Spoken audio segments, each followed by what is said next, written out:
Welcome back to Raceweek Illustrated Garage Talk. On Saturday, we traveled to Hartwell Speedway in Hartwell, Georgia for weekly dirt track racing action. A big crowd of dirt fans were on hand for dirt track action at Hartwell Speedway in Hartwell, Georgia Saturday night, with $2,000 each on the line for two divisions during the evening. We start with the modified street feature, which got off to a bumpy start after Jeremy Jones went around in turn one, setting up a complete restart. When the green flag flew, it was Michael Seegers jumping out to the lead with Paul Byram and Doug Sellers giving chase. Aaron McIntosh would be the center of attention over the next few laps, but not for a good reason, as he spun 3 times to draw 3 different cautions. In the meantime, Seegers saw his night come to an end as his car suffered a mechanical failure while leading. That moved Byram to the lead. Meanwhile, Chris Jones has moved his way up to second and begins challenging Byram for the lead. He can't make it happen as Byram moves away. John Teasley moves up and begins challenging Jones for second, allowing Byram to build up a lead over the field. That lead goes away when Teasley goes around off Jones' front bumper, drawing another caution. On the restart, Byram holds the lead, but Jones is there looking for daylight. Byram is able to hold him off at the checkered flag to score the win. Chris Jones comes home in second, with Jeremy Jones in third, Teasley in fourth, and Aaron McIntosh in fifth. Doug Moon jumped out to the early lead in the stock V8 feature with Colby Thornton in second and Terry Brown in third. Brown saw his night come to an end 1 lap later when he lost a wheel and axle on the front stretch, drawing the first caution of the event. On the restart, Doug Moon retains the lead with Thornton in second and Jesse Thurman in third, but that didn't last long as Thornton spins in turn 3, collecting Thurman in the process. Doug Moon stays out front on the restart with Ricky Chamberlain moving to second and Keith Ross in third. Caution came out again when Chamberlain spins off turn 2. Doug Moon retains the lead on the restart with Ross in second and Cal Moon in third. Over the closing laps, Cal Moon would move to second and try to challenge for the lead, but came up short as Doug Moon scored the victory. Cal Moon finished in second with Ross in third, Chamberlain in fourth, and Thurman in fifth. The Stock 4 feature rolled off with $2,000 on the line for the winner. J.J. Garrett moved out to the lead on the drop of the green flag, with Brent Couch in second and Mitchell Godfrey in third. But this multi-car tangle in turns 3 and 4 involving Dustin Bales and Jeffrey Lord meant there would be a complete restart. Garrett again took the lead with Couch in second and Shane Strickland moving to third. Strickland would make his way up to second over the next few laps, with Godfrey making his way back to third. Kevin Tullis slowed to a stop in turn 3, drawing the next caution and bunching the field up again. Garrett would go on to score the victory, picking up the $2,000 winner's payday in the process, with Strickland in second, Godfrey in third, Couch in fourth, and Bales in fifth. David McCoy and Adam Smith battled for the lead on the start of the Fast Track Late Model feature, but a spin by Drew Collins off turn 2 meant a complete restart. McCoy and Smith went at it again on the start, with Smith taking the lead. Grant Jordan moved to second, with McCoy sliding back to third. The caution came out again when Drew Cole slowed to a stop in turn 4. Smith powers his way back to the lead on the restart, with McCoy making the move to second around Jordan off turn 2.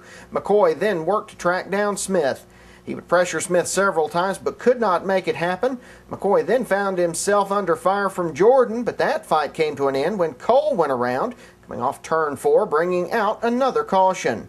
Back under green, McCoy is on the charge looking for a way around Smith. McCoy finally gets the run he needs off turn 4, makes the pass, and charges away to score the victory. Smith comes home in second with Jordan in third, Dustin Mincy in fourth, and Bryce Aliwine in fifth. In the Young Guns feature, 15-year-old Adam Partain jumped out to the early lead, with Jonathan Chessman and Jeremy Hicks in second and third. The scariest moment of the night unfolded when Chessman and Hicks tangled coming off turn 2, turning Chessman head-on into the inside rail. Chessman made a hard hit, leading track officials to throw the red flag for cleanup. Chessman was okay, but as you can see, his car was completely used up. Back under green, Partain moves to the lead. Jessica Still and Mason Tucker would do battle for the second position. Up front, it's all Adam Partain as he scores the victory. Tucker finishes in second with Still third, Jeremy Hicks finishing in fourth, and Chessman credited with fifth. With $2,000 on the line for the winner, the limited late model field rumbled into action for their 25-lap feature, with Brandon Haley jumping out to the early lead. Kenny Collins and David McCoy would follow. It didn't take long for the top three to start battling for the top position. Haley and Collins get hooked up coming off turn 4, allowing McCoy to drive to the inside and around the duo to take the lead. A spin by Parker Herring off turn 4 drew the caution and bunched the field back up. Back under green, David McCoy moved back to the lead and drove away to score his second win of the night, along with the $2,000 bonus for the victory. Collins finished in second with Haley in third, Jimmy Johnson in fourth, and Clayton Turner in fifth. On to the up fronts feature now. Hey, does that number 78 car look familiar? Well, that's Josh Wells, who we saw earlier roll side over side at Anderson Motor Speedway. One night later, he's set to do battle at Hartwell Speedway. He might not win, but he certainly gets the Attaboy Award for this week. Joel Powell jumped out to the early lead with Seth Brown in second and Trey Chapman in third.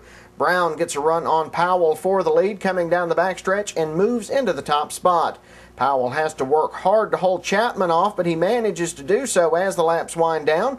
When the checkered flag flies, it's Brown scoring the win, with Powell in second, Trey Chapman third, Wayne Chapman in fourth, and Justin Sorrow in fifth. Let's hear from the winners. All right, David, you doubled up tonight. 2 wins, $2,000. Not a bad night, all said. No, it was a great night for me and my race team. Once you got out front and just walked off from them, how hooked up were you? We had 2 good cars. The 14 was real good in the crate race.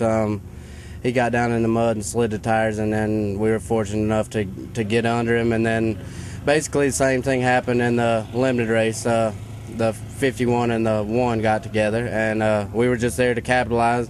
But these Barry Wright, James Foster prepared Barry Wright race cars are awesome to drive.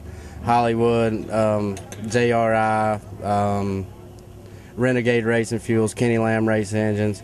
Just everybody that supports me. You know, these sweeps on these weekends are becoming pretty common for you. What's your secret? Let's have fun. I'm having fun. This is the most fun I've ever had. I feel fortunate to be doing what I'm doing.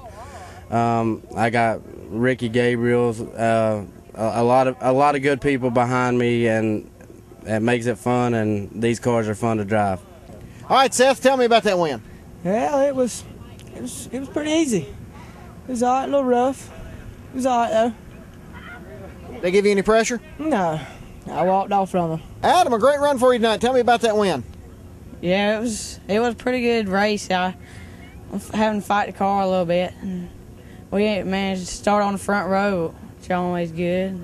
Paul, looked like the doors just opened for you there towards the end. Tell me about that win.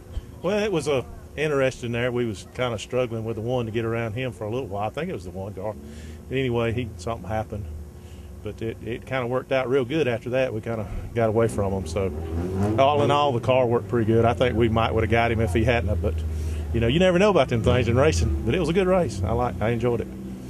Well, congratulations. Well, thank you. And I'd like to thank Joe Adelwine, Bud Adelwine. He owns the car. I thank him for the opportunity to drive his car. It's the first night I've driven it. We run it last night, actually second night. I'd run third at last night in it. So second time in it and win ain't bad. So that's a pretty good winning percentage. Yeah, we're 50-50 right now. JJ, 10 laps for $2,000. Have you ever, is that the quickest you've ever earned $2,000? Yeah, probably so. It was nice, or it will be nice when we get it. Looked like once you got out front, you just had this thing on a rail. Yeah, this car's been very good over here this year. We've won a good many of them over here this year, so far it's been good. What you gonna do with the money? Probably build another motor. Invest back in my racing. Who helps you every week?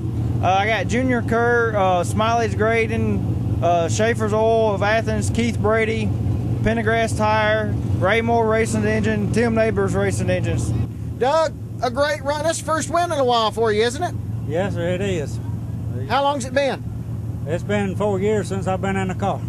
And how's it feel to get back in victory lane here at Hartwell? It feels real good. Who helps you on this deal every week? Keith Teasley and Fred Seegers. Time for us to take another break. When we come back, we'll be joined by Gresham Motorsports Park General Manager Dan Elliott. We'll talk about the upcoming World Crown 300. You're watching Raceweek Illustrated Garage Talk. We'll be right back. For 30 years, the best of the best racers in the country have traveled to Jefferson, Georgia to fight for the title King of the Short Tracks. The fight continues at Gresham Motorsports Park as Slack Auto Parts presents the 30th Annual World Crown 300 on July 4th. The fireworks will shine bright on the high-banked half-mile as Dawsonville, Georgia's Chase Elliott looks to defend his crown against fast aces like Bubba Pollard, Augie Grill, Daniel Hemrick, T.J. Reed, Spencer Davis, and more. And when the action is over on the track, things will get hot overhead with a huge fireworks display sponsored by Royal Oak. Get $5 off with a discount coupon available at Slack's Auto Parts.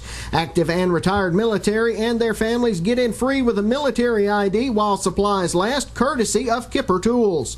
Tickets are $30 for adults, $25 for seniors, kids 12 and under free. Go to racegmp.com for more information. Come see a king crowned at the Slack Auto Parts World Crown 300 July 4th at Gresham Motorsports Park in Jefferson, Georgia, the king of the short tracks.